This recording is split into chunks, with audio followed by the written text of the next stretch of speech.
अगर इस इंसान ने अपने मन को नहीं समझा तो ये काम, क्रोध, लोभ, मोह, ये सब उसे राक्षस बना देंगे। और अगर उसने समझा अपने मन को तो काम करुणा बन जाएगा, काम प्रेम बन जाएगा, क्रोध करुणा बन जाएगा, लोभ दान बन जाएगा।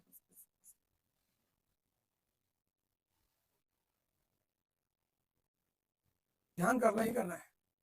पढ़ने से क्या होगा? पढ़ने से आपके जो मनन करने की क्षमता है, मैंने कहा ना, ये जो साइन है क्वेश्चन मार्क वाला, ये बड़ा प्यारा साइन होता है, ये चाबी का साइन है। कल हमने पढ़ा होरी भोला प्रसंग, और होरी भोला प्रसंग में जो सबसे बड़ी बात हमने पढ़ी वो कृष्णों का चरित्र पढ़ा, कृष्णों के चरित्र को समझा,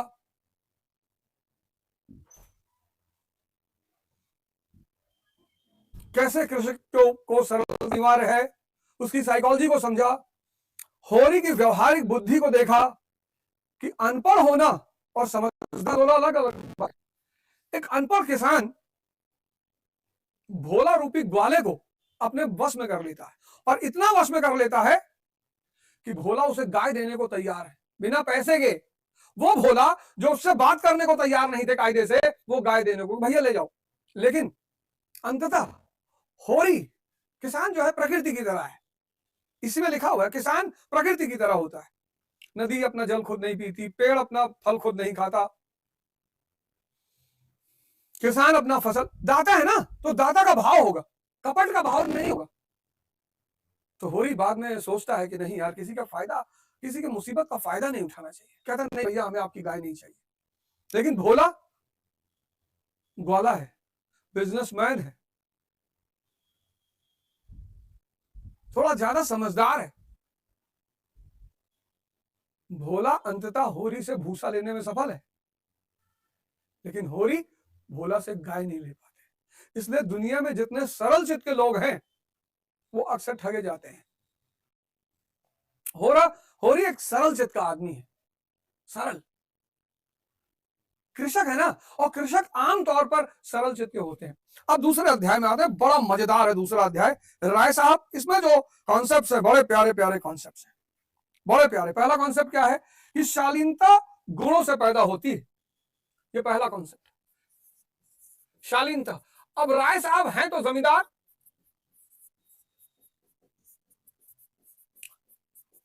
ये पहला कॉन्सेप्ट है, शालीनता गुणों से पैदा होती।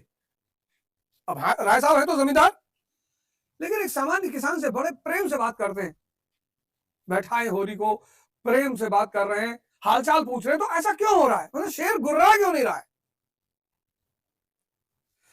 तो नीचे लिखा, साहित्य संगीत प्रेमी, ड्रामे के शौकीन, अच्छे वक्ता, अच्छे लेखक, अच्छे निशानेबाज गुण है तो जमींदार, लेकिन गुणों, अच्छे गुणों की प्रधानता, लेखक है यानी मनन करने वाले हैं, साहित्य संगीत के प्रेमी, ड्रामे के शौकीन हैं, निशानेबाज हैं।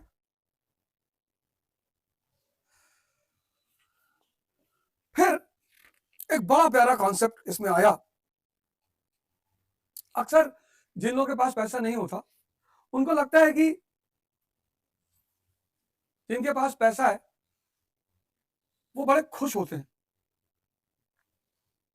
लेकिन इस दूसरे अध्याय में अमीरों की चुनौतियां, जो बहुत अजीब तरह की चुनौतियां हैं, और अमीरों की कमियां, दोनों का वर्णन है। इतना प्यारा वर्णन है। अमीरों की चुनौती, अमीर कहना थोड़ा गलत होगा, पैसे वाले। अमीर तो वो है जिसको डायबिटीज नहीं है, पैसे वाला। इनकी चुनौती, चैलेंजेस और इनकी कमियां, इतने प्यार से इसका वर्णन किया गया है दोनों का। और पात्र कौन है? राय साहब। और राय साहब खुद ही होरी को बताते हैं,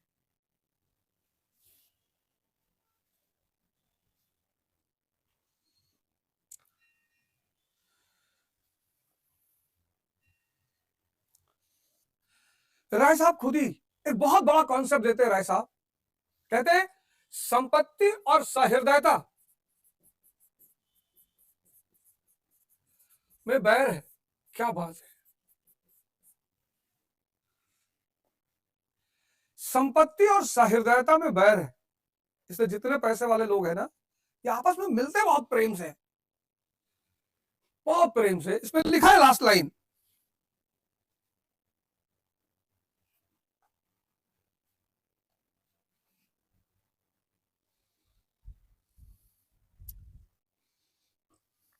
लिखा है हम दान भी देते हैं, धर्म करते हैं, लेकिन जानते हो क्यों? केवल अपने बराबर वालों को नीचा दिखाने के लिए। हमारा दान और धर्म कोड़ा अहंकार है, विशुद्ध अहंकार। हम में से किसी पर डिग्री हो जाए, कुर्की आ जाए, बकाया मालगुजारी की इल्लत में हवालात हो जाए, किसी का जवान बेटा मर जाए, किसी की विधवा बहू निकल जाए, किसी के घर में आग लग जाए, कोई किसी वैश्या के हाथों उल्लू बन जाए, या अपने आसामियों के हाथों पिट जाए, तो उसके और सभी भाई उस पर हंसेंगे, बगले बजाएंगे, मानो सारे संसार की संपदा मिल गई। और मिलेंगे तो इतने प्रेम से जैसे हमारे पसीने की जगह खून बहाने को तैयार है।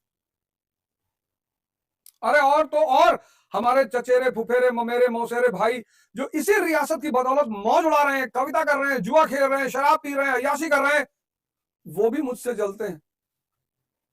आज मर जाऊं तो घी के चिराग जलाएं, मेरे दुख को समझने वाला कोई नहीं। उनकी नजरों में मुझे दुखी होने का कोई अधिकार ही नहीं।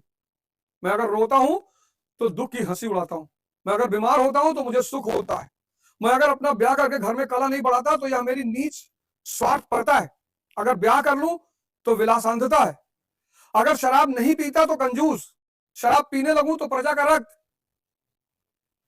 अगर अय्याशी नहीं करता तो आर्सिक, अय्याशी करने लगूं। इन लोगों ने मुझे भोग विलास में फंसाने के लिए कम चालें नहीं चली, और अब तक चलते हैं। उनकी यही इच्छा है कि मैं अंधा हो जाऊं और ये लोग मुझे लूट ले। और मेरा यह धर्म है कि सब कुछ देख कर भी कुछ न देखूं, सब कुछ जानकर भी गधा बना रहूं। पैसा वाला अक्सर गरीबों को लगता है कि अरे भैया Mercedes Rolls Royce land cruiser, पर उस Mercedes Rolls Royce land cruiser जिसके पास जितनी माया बढ़ेगी उसके पास उतने शत्रु बढ़ेंगे,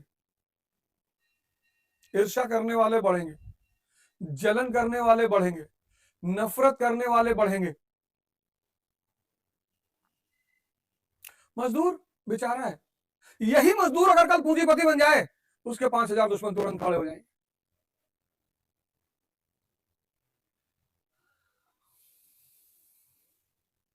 चुनौती जीवन का एक बहुत अहम हिस्सा है। तुम्हें लगता होगा कि हर आदमी क्यों खिलाड़ी नहीं बन पाता, और चुनौतियां कई प्रकार की हैं। यॉर्कर है, स्पिन है, गुगली है, बाउंसर है।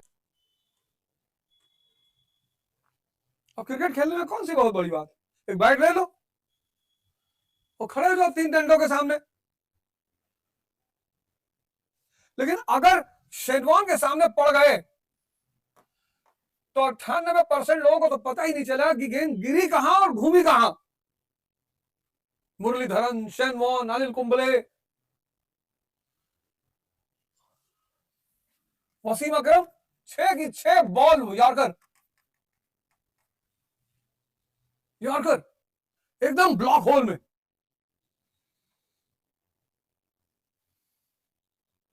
Bradley bouncer, Narendra Hirwani googly. इसलिए 98% लोग इस जीवन में दर्शक हैं और सिर्फ 2% खिलाड़ी हैं।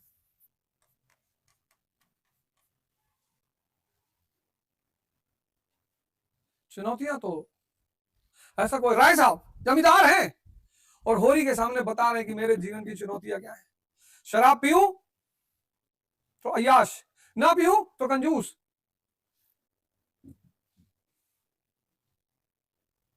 शादी करूं तो कर, ना करूं तो विलासांधता कि विलासता में अंधा हो चुका हूं।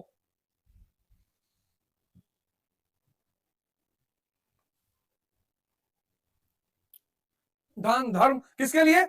अपने बराबर वालों को नीचा दिखाने के लिए।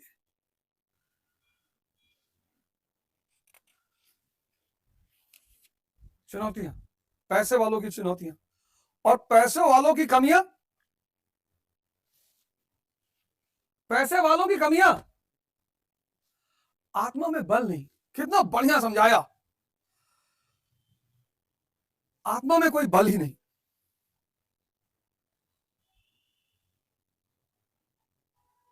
जिसकी दुनिया समझती है हम बड़े सुखी हैं, हमारे पास इलाके, महल, सवारियां, नौकर चाकर, कर्ज, वैश्याएं क्या नहीं है, लेकिन जिसकी आत्मा में बल नहीं, अभिमान नहीं, वह और चाहे कुछ हो आदमी नहीं है। क्या बात है। जिसकी आत्मा में बल नहीं, अभिमान नहीं, वह चाहे कुछ हो आदमी नहीं है। जिसे दुश्मन के भय के मारे रात को नींद ना आती हो, जिसके दुख पर सब हंसे और रोने वाला कोई ना हो, जिसकी चोटी दूसरों के पैरों के नीचे दबी हो, जो भोग विलास के नशे में अपने को भूल गया हो। ये पैसे वाले आमतौर पर इनकी आत्मा में बल नहीं है। इसलिए दुनिया में जितनी भी क्रांतियां हुई वो किसने किया? मजदूरों ने। वो चाहे रूस की क्रांति हो, चाहे फ्रांस की क्रांति हो, कहीं की भी क्रांति हो, क्योंकि पैसे वालों की आत्मा में बल नहीं होता। इन्हें सत्ता की तरफ, शक्ति की तरफ मुड़ना ही होता है। कितने लोग हैं 2014 से पहले भाजपा को कैंसर बताते थे, और 2014 के बाद जब भाजपा सत्ता में आई और असीम सत्ता में आई, सब बदल गए, सब राष्ट्रवादी हो गए, सब धार्मिक हो गए, सब जय श्री राम कहने लगे, सब क्यों? ताकतवर। तुम ज्यादातर परिवर्तन ताकतवर लोगों, पैसे वाले लोगों में ही देखोगे। जो पैसे वाला नहीं है वो आज भी अपने पुराने सिद्धांतों पे है। तो राय साहब कहते हैं कि हमारे पास आत्मबल नहीं है, क्योंकि हमारी चोटी दूसरे के पैरों के नीचे दबी है। सरकार जब चाहे हमसे जमींदारी सीख ले। हम भोग विलास और नशे में सिर्फ इसलिए डूबे हैं क्योंकि हमें अपने आप को भुलाए रखना है। अपंग हो गए हैं किसकी वजह से? मुफ्तखोरी, लग्जरी, पिछलग्गू। पिछलग्गू ये नेताजी के जो आगे पीछे टहलते हैं, पिछलग्गू। भैया आप सीधे फोन मत करिए, भैया आप सीधे फोन मत करिए, भैया आया उठिएगा मत, भैया उठिएगा मत। पिछलग्गुओं ने तुनक मिजाजी बना दिया है। देखो कैसे लाइव दिखाई पड़ रहा है समाज, कैसे लाइव समाज दिखाई पड़ रहा है। इसलिए पढ़ना अनिवार्य है। सब आप सब पढ़ा करो, एक पेज पर डे। तो मैंने पहले गोदान उठाई, बड़ी इंटरेस्टिंग नॉवल है। पैसे वाले क्या है? पैसे वालों के पास क्या नहीं है? आत्मबल नहीं होता। इसलिए कहीं गांधी पैदा हो जाते हैं सामान्य परिवार से, कहीं डॉक्टर अंबेडकर परिवार पैदा हो जाते हैं सामान्य परिवार से, कहीं अब्राहम लिंकन पैदा हो जाता है सामान्य परिवार से, कहीं नेपोलियन पैदा हो जाता है सामान्य परिवार से, क्योंकि आत्मबल है। पैसे वाले अपंग हो जाते हैं, क्यों? मुफ्तखोरी, लग्जरी, नशेड़ी हो जाते हैं, क्यों? अपने आप को भुलाना है। पिछलग्गुओं ने तुरंत मिजाजी बना रखा है। तो कितने पुराने नेता हैं, पुराने नेता थे जिनके आप बच्चे उत्तराधिकारी बन चुके हैं, लेकिन उन नेताओं में और उनके बच्चों के बिहेवियर में जमीन आसमान का फर्क है। वजह पिछलग्गू। आज आप देखो राजनीति में बहुत सारे ऐसे राजनेता हैं जिनके पिता बहुत बड़े राजनेता थे, लेकिन उनके पिता का नेचर और उनके नेचर में जमीन आसमान का फर्क है। उनके पिता जमीन से उठे, लेकिन वो पिछलग्गुओं के साथ ही बड़े हुए। अरे भैया भैया भैया भैया थूकिए मत, भैया पान खाए भैया, वहां मत थूकिए भैया, ये हमारे हाथ में थूक दीजिए भैया। अरे भैया आप भैया हाथ में थूका करिए, आप उठ के मत जाया करिए भैया।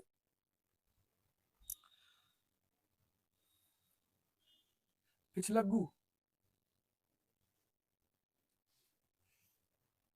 और ऐसा कहते हैं, लाइन पढ़िए, जब संपत्ति की यह बेड़ी हमारे पैरों से ना निकलेगी तब तक यह अभिशाप हमारे सिर पर मंडराता रहेगा। हम मानवता का वह पद ना पा सकेंगे जिस पर पहुंचना जीवन। हम इंसान नहीं बन पाएंगे, हम देवता नहीं बन पाएंगे। तो दूसरा अध्याय राय साहब को समर्पित है, समाज के उस वर्ग को समर्पित है जिसको जमींदार कहा जाता था, उसकी चुनौतियां, उसकी कमियां, सबका वर्णन है। अब सारा रोना धोना करने के बाद राय साहब उठते हैं, मजदूर चूंकि पैसा ज्यादा मांग रहे हैं तो राय साहब थोड़ा गुस्से में बाहर निकलते हैं, बड़े दीन ईमान धर्म की बात करते करते वो उठते हैं अपना, उनका शेर को याद आता कि मैं तो शिकारी हूं, और मजदूरों को दंड देने के लिए बाहर निकलते।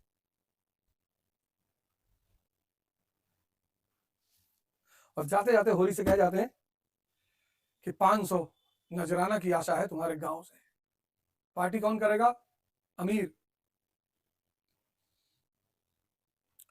नेता रहे छा मा घामे मा रही हम। कोई हमारे पूर्वांचल गोंडा के ही कोई कवि है, मुझे नाम नहीं याद आ रहा उनका, बड़ी प्यारी लाइन है कि नेता रहे छाव मा घामे मा रही हम, जलपान करें नेता भुगतान करी हम। देखिए चित्रण, इसी को मैं कहता हूं पढ़ना।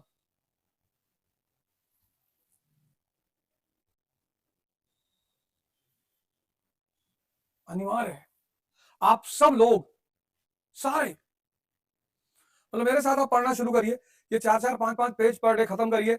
और अब जैसे मैंने आपको कहा, आप सेकंड चैप्टर पढ़िएगा, आप फर्स्ट चैप्टर पढ़िएगा, आप ना मजा आएगा आपको पढ़ने में, क्योंकि चित्रण तो आपको पता ही चल चुका है, कॉन्सेप्ट तो आपको पता ही चल चुका है, और आप पढ़ेंगे आपको बड़ा आनंद आएगा। पढ़िए पढ़िए, ये आज्ञा चक्र खुलना चाहिए, मनन बढ़ना चाहिए। और रात 8 बजे अभी आधे घंटे ध्यान करेंगे। ध्यान अक्रिया है, मैं आपको बता दूं, ध्यान अक्रिया है, में कोई माई का लाल किसी को ध्यान करा नहीं सकता। तो फिर मैं एक्सेप्शन कैसे हो गया? ध्यान, दुनिया में ध्यान अक्रिया है, ना इसे किया जा सकता है, ना कोई करा सकता है। तो फिर मैं जलेबी तलने जा रहा हूं? नहीं, मैं आपको जागृत रहने में आपकी मदद करूंगा। अभी एक विधि करूंगा, मैं आपको जगाए रखूंगा। आप अपना ध्यान सांसों पे रखना, आधा घंटा, बहुत मजा आएगा आपको। जितनी विचार शून्यता आप पाते चले जाओगे, उतना आप अंदर से हल्के होते चले जाओगे। लेकिन इस विचार शून्यता ध्यान के बाद हाथ मुंह धुल के, हाथ मुंह पैर सब धुल के, और फिर सोने चले जाना है। मतलब 10 बजे आपको सो जाना है, 10 दो 12, 12-5, 7 घंटे की आपको साउंड स्लीप लेनी है, शानदार वाली। हो सकता है आपकी नींद 3 बजे में खुल जाए, हो सकता है आपकी नींद 4 घंटे में पूरी हो जाए और 3 बजे खुल जाए, 10 से 2 में पूरी हो जाए। अगर आराम से खुल जाए तो उठ जाइएगा, फिर टेंशन मत लीजिएगा।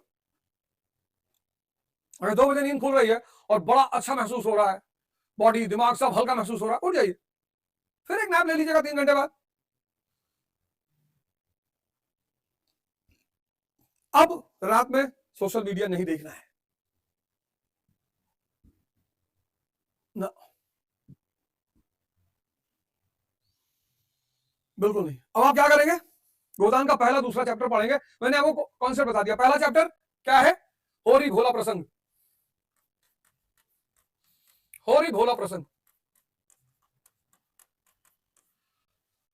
और इसमें सबसे बड़ा कॉन्सेप्ट है व्यवहारिक बुद्धि, व्यवहारिक बुद्धि की भूमिका। जीवन में कितनी इंपॉर्टेंट चीज है व्यवहारिक बुद्धि। दूसरा चैप्टर राय साहब, जमींदारों की चुनौतियां और उनकी कमियां।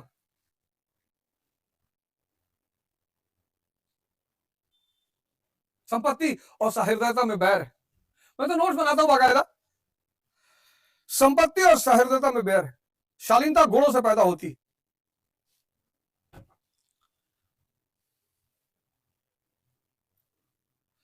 बिना पढ़े लिखे भी अगर पैदा हो जाए तो समझ लो पिछले जन्म का प्रारब्ध है, कबीर दास जी।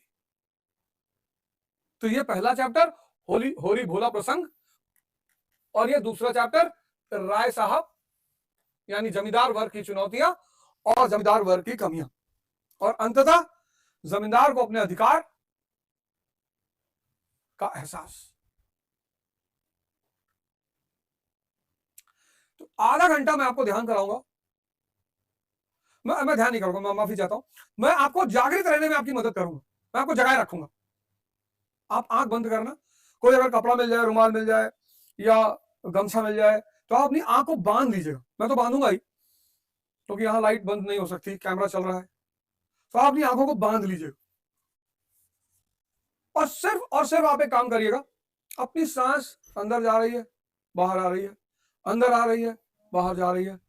राम की दूत है ये, राम दूत अतुलित बल धामा, अतुलित बल है यही बाली, यही आपको राम से जोड़ेगी। और राम यानी चेतना, और फिर वो चेतना बाली को मारेगी, यानी आपके मन को, और वो आपकी आधी शक्ति खींच नहीं पाएगा।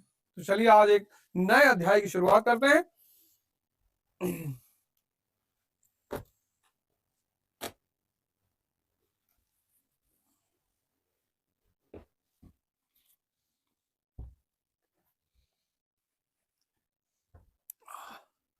गमछा भैया मिलेगा?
रेडी?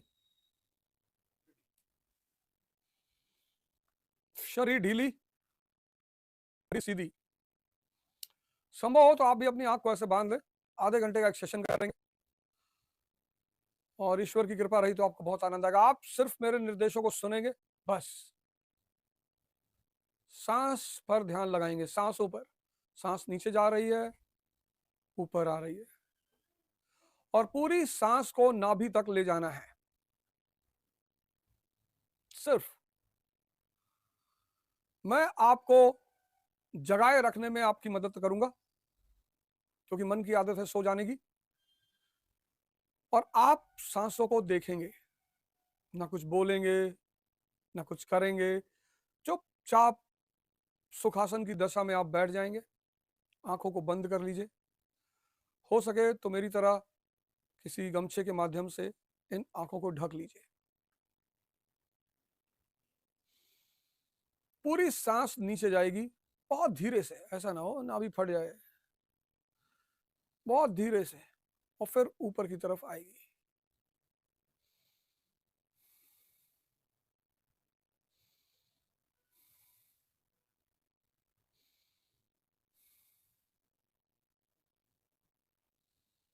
रीढ़ की हड्डी सीधी और सांसों पर ध्यान।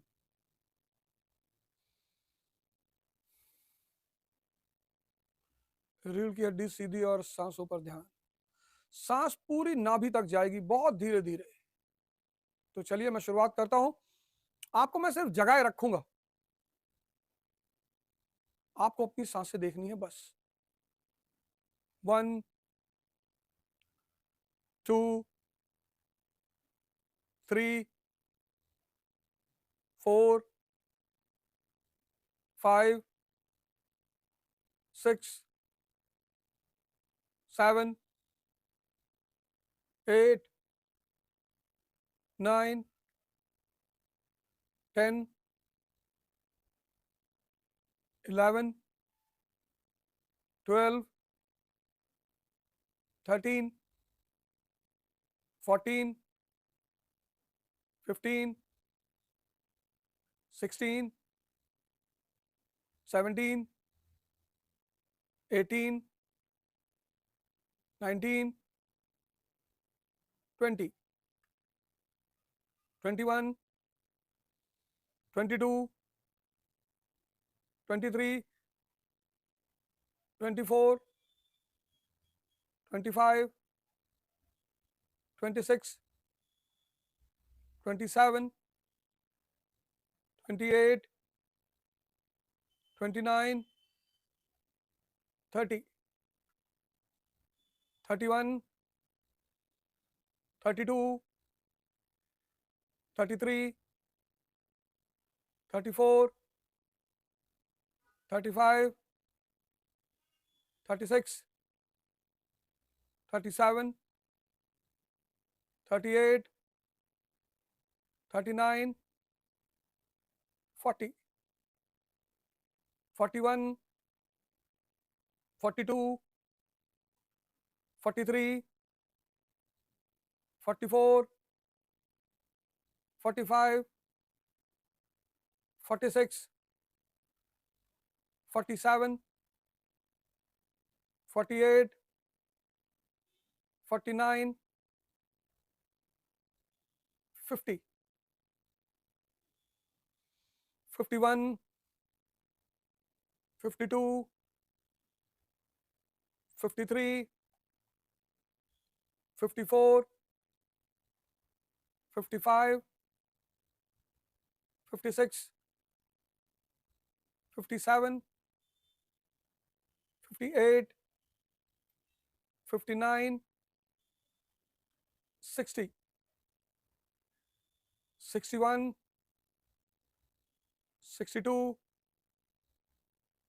63 64 65 66 67 68 69 70। सांस पूरी नाभि तक जाएगी और फिर वहां से वापस आएगी। मैं आपकी सिर्फ जागने में मदद कर रहा हूं, आप सांसों को देखते रहिए। 71 72 73 74 75 76 77 78 79 80 81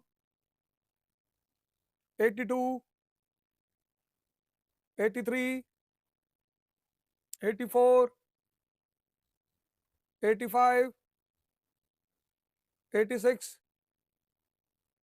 87 88 89 90 91 92 93 94 95 96 97 98 99, 100, 100, 99, 98, 97, 96, 95, 94, 93, 92,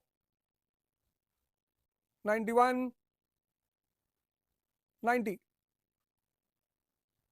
89, 88, 87, 86, 85, 84, 83, 82, 81, 80, 79, 78, 77, 76, 75, 74, 73, 72, 71, 70, 69, 68, 67, 66, 65, 64, 63, 62, 61, 60। आप सिर्फ सांसों को देखिए, बस सांसें नाभि तक जा रही हैं, फिर वापस आ रही हैं। आपको सिर्फ देखना है। विचार आ रहे हैं, आने दो, मजा लो विचारों का। उनको अवरोध मत पैदा करो, उनसे लड़ो मत। 59, 58, 57, 56, 54, 53, 52, 51, 50, 49, 48, 47, 46, 45, 44, 43, 42, 41, 40, 39, 38, 37, 36, 35, 34, 33, 32, 31, 30,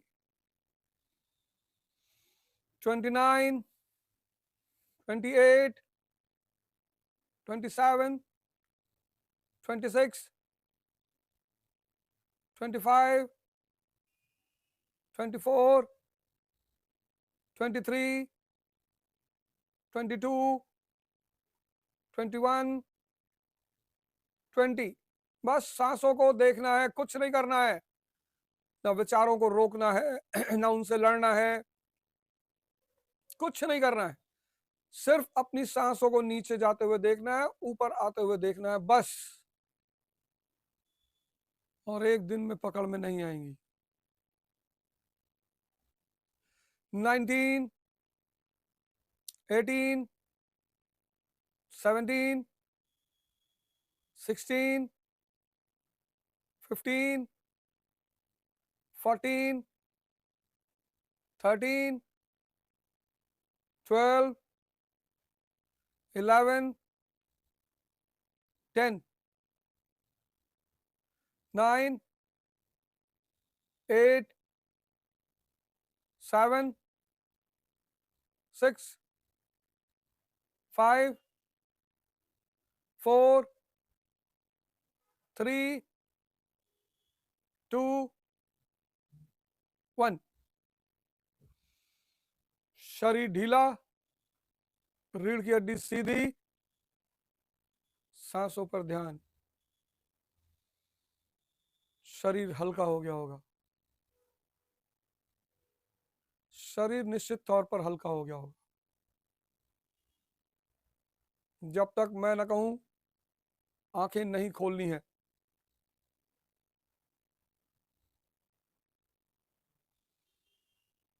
ये सांसें जादू हैं, जादू। हनुमान जी हैं ये।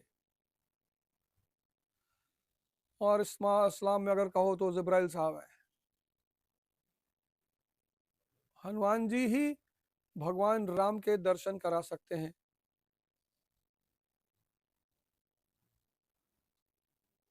बिना हनुमान जी का पैर पकड़े राम जी तक पहुंचना संभव नहीं है, और जब तक राम जी नहीं मिलेंगे तब तक बाली को मार पाना संभव नहीं है। और ये बाली है हमारा मन। ना चाहते हुए आज युवाओं को हस्तमैथुन का शिकार बना दिया है, ब्लू फिल्मों का शिकार बना दिया है, सीरीज का शिकार बना दिया है, सोशल मीडिया का शिकार बना दिया है।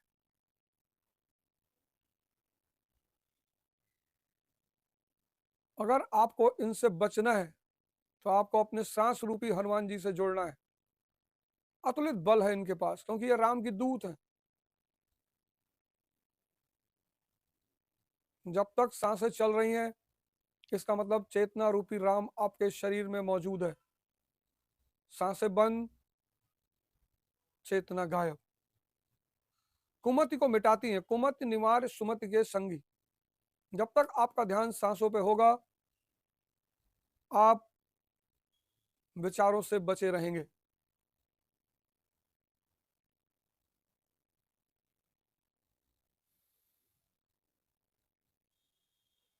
जपत निरंतर हनुमत बीरा।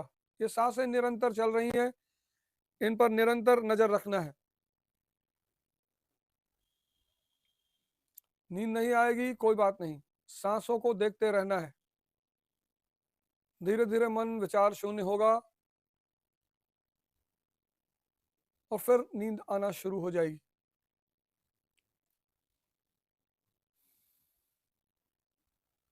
जो मन का गुलाम वो नरक में, जो मन का मालिक वो स्वर्ग में। ये इतनी बड़ी शक्ति जो आपकी आधी शक्ति को खींचकर आपसे सब उल्टे सीधे काम कराती है, अगर वो आपकी गुलाम बन गई, और जिस दिन आपके मन ने आपसे कह दिया क्या हुक्म मेरे आका, समझ लीजिए आपको आपका जिन्न मिल गया। भगवान ने सबको जिन्न दे रखा है, लेकिन ज्यादातर लोग उस जिन्न के गुलाम हो चुके हैं। आप बस सोच के देखो कि यही मन जो आपसे 8 घंटा इंस्टाग्राम दिखवा सकता है, अगर वो आपका गुलाम हो जाए, आपके इशारों पे चलने लगे, तो कम से कम 4 घंटा आपको बैठ के पढ़ाएगा, योग कराएगा, ध्यान कराएगा, स्वाध्याय कराएगा, डिबेट कराएगा। सांसों को देखते रहिए, बस सिर्फ अपनी सांसों को देखते रहिए। आप मेरी बातों को सुनते रहिए और सांसों को देखते रहिए। जब तक मैं ना कहूं आप अपनी सांसों को, आप अपनी आंखों को मत खोलिएगा। ये बहुत पुरानी विधि है।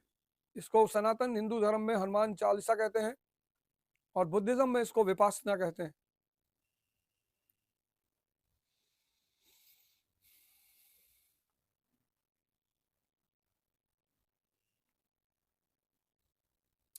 चलिए एक बार फिर से उस पद्धति को दोहराते हैं। मैं आपको जागने में मदद करूंगा, आप अपना ध्यान अपने सांसों पे रखना। 1 2 3 4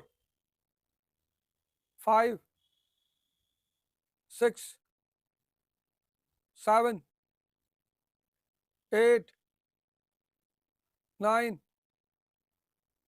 10 11 12 13 14 15, 16, 17, 18, 19, 20, 21, 22, 23, 24, 25, 26, 27, 28, 29, 30, 31, 32, 33, 34, 35, 36, 37, 38, 39, 40, 41, 42, 43, 44, 45, 46, 47, 48, 49, 50, 51, 52, 53, 54, 55, 56, 57, 58, 59, 60, 61, 62, 63, 64, 65, 66, 67, 68, 69, 70, 71, 72, 73, 74, 75, 76, 77, 78, 79, 80, 81, 82, 83, 84, 85, 86, 87, 88, 89, 90,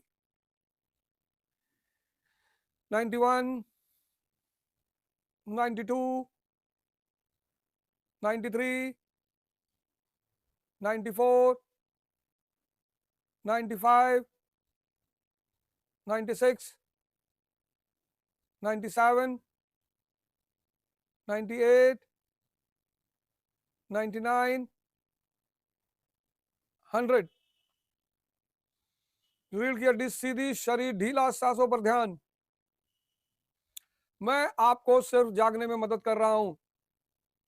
आप अपना सारा ध्यान अपनी सांसों पे लगाइए। सांस नीचे जा रही है, सांस ऊपर आ रही है। राम की दूत है, एक बार आपको पकड़ में आ गई तो आपको राम से जोड़ देगी। राम दूत अतुलित बलिधामा। एक बार पकड़ में आ गई तो कुमति को खत्म कर देगी। कुमति निवार सुमति के संगी। इसलिए हमारे शास्त्रों में कहा गया कि हनुमान जी कलयुग के देवता हैं, क्योंकि कलयुग में माया प्रचंड रूप में आ जाती है और विषय चिंतन बढ़ जाता है, हरि चिंतन कम हो जाता है, भगवान का चिंतन कम हो जाता है, अल्लाह का चिंतन कम हो जाता है। तो जो भगवान के दूत हैं हनुमान जी, यानी हमारी सांसें, उनसे जुड़ना अनिवार्य है।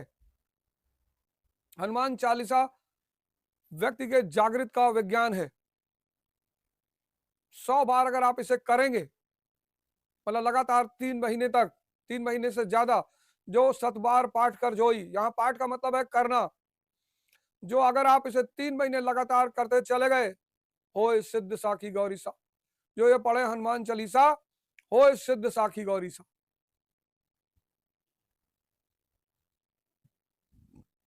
गौरी सा भगवान शिव जैसा शंका विहीन हो जाएगा, जो 7 बार पाठ कर जोई, छूटे बंद, ये जो अननेसेसरी बंधन है बाहर की दुनिया से,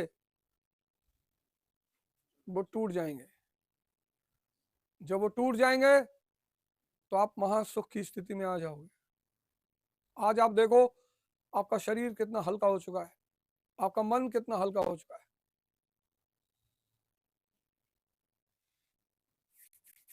आज बस आधे घंटे का सेशन, आशा करता हूं आपको अच्छा लगा होगा, आपने एक अच्छी अनुभूति की होगी। गोदान पढ़ना है, पहला चैप्टर होली भोरा प्रसंग, और दूसरा चैप्टर राय साहब, जमींदारों की चुनौतियां और उनकी कमियां